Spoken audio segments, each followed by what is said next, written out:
Tell me, what's the best part of the school day? Hanging out with friends? Extracurricular activities?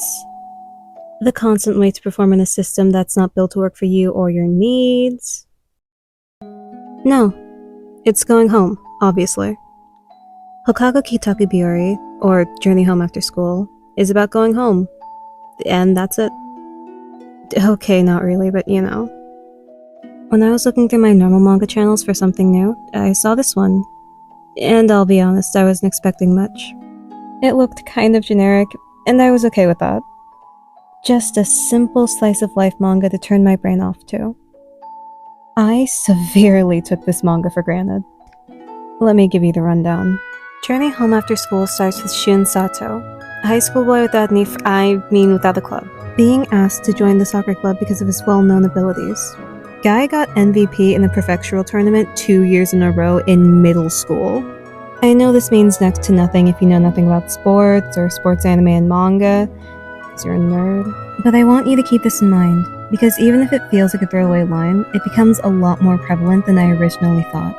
Unfortunately, because of an injury he suffered to his leg the previous year, he's been left not only unable to continue soccer, but to join any sports club.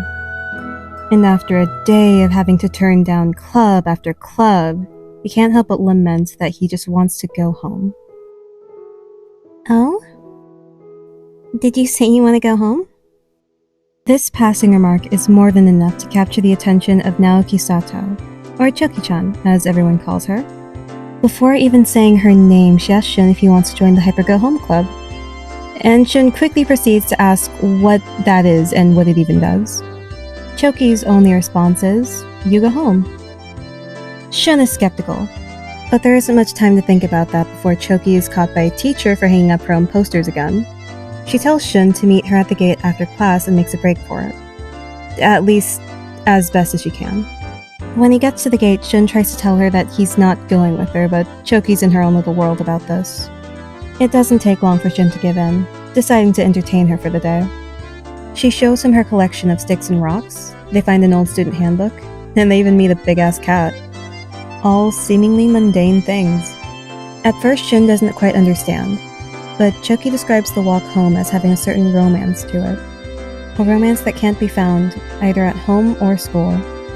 And now I'll be honest, when I first read this, I was on Shun's side. I thought it was silly. I had no idea what this girl was talking about. Even by the end of the chapter, I didn't fully start to appreciate that sentiment until I got further into the manga. However, rereading this chapter, I now understand on a more emotional level what Choki means by romance. Whether it's finding a stick to make the perfect sword, finding an old student handbook and wondering what kind of person it could have belonged to, or even something as simple as a beautiful view.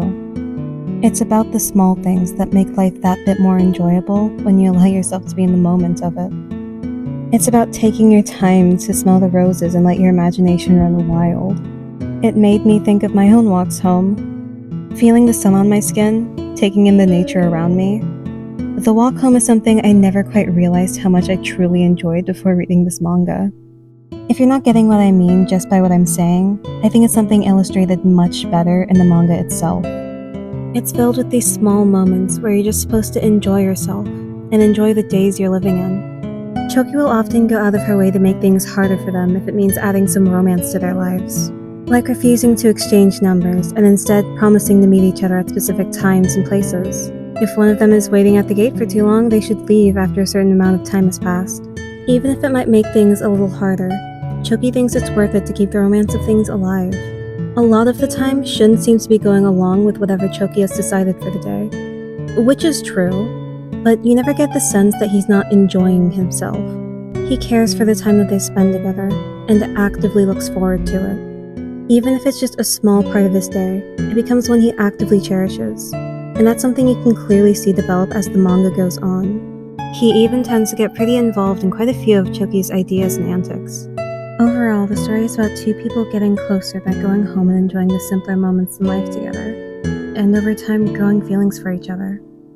While I might not have as much to say about the romance specifically, it's really cute, and it's honestly very sweet to see how their feelings grow for each other through these simple, quiet moments.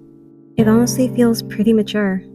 In real life, Love isn't something that develops over sweeping grand gestures and huge moments like a lot of rom-coms portray, but the small everyday moments that build over time. Even though Journey Home After School largely consists of comedic slice-of-life moments, it can truly excel when it comes to emotion, from the soft and subtle to painful and overt. Shun's injury is a part of him that isn't always the main focus. In fact, it usually isn't, but it's always to some degree there. In subtler moments, someone might notice his leg brace or something like that, but more often than not, his brace is just there. The only thing there to remind the reader of his injury outside of the times when it's explicitly mentioned. However, this all comes to a head when Shun and his classmates have to play soccer for PE. I won't say much about what happens in this chapter because I want you to go and read it yourself, but it's extremely well done and it feels really well portrayed. From Shun bearing his emotions to the moment he finally lets them out. It was one of the few moments while reading any manga that genuinely got me to cry. What do you do when you can no longer do something you're so passionate about? Something that you worked so hard for, and that you could have done professionally. It hurts, and it's a fear that a lot of people can understand. Something I like about this chapter is that things aren't simply resolved by the end. There's no, you can get out there and do it again, you just have to try and believe in yourself kind of message. Rarely is life that simple. In the end, sometimes what people need isn't some kind of moral idea to make them feel better. Sometimes all people need is an ear, and someone to tell them that they'll be there. Shun's love for soccer never disappears. It always finds a way to come back up because it's intrinsically a part of him. And I think that's beautiful and extremely human. Everyone has a passion that drives them, something that becomes a part of them. Whatever that may be, it never truly goes away. And we see that through Shun. Truly, I cannot gush enough about this manga. I adore it, and I desperately want to see more people give it some recognition. As of this recording, there are 3 published volumes and 31 chapters out. If you're on the fence, I implore you to give it a try. Each chapter is pretty short, averaging around 16 pages in early chapters to around 20 in later ones. There is so much I left out because I want people to enjoy and experience it for themselves. If this video made even one person decide to check out Journey Home After School, then I will have considered it a raging success. Thank you so much for checking out this video. I've been really excited to start making long-form content, and if you'd like to support me, a like and a comment would be extremely appreciated. And don't forget to subscribe. Thank you again for watching, and I hope wherever you are, you're having a nice day. Hope to catch you in the next one.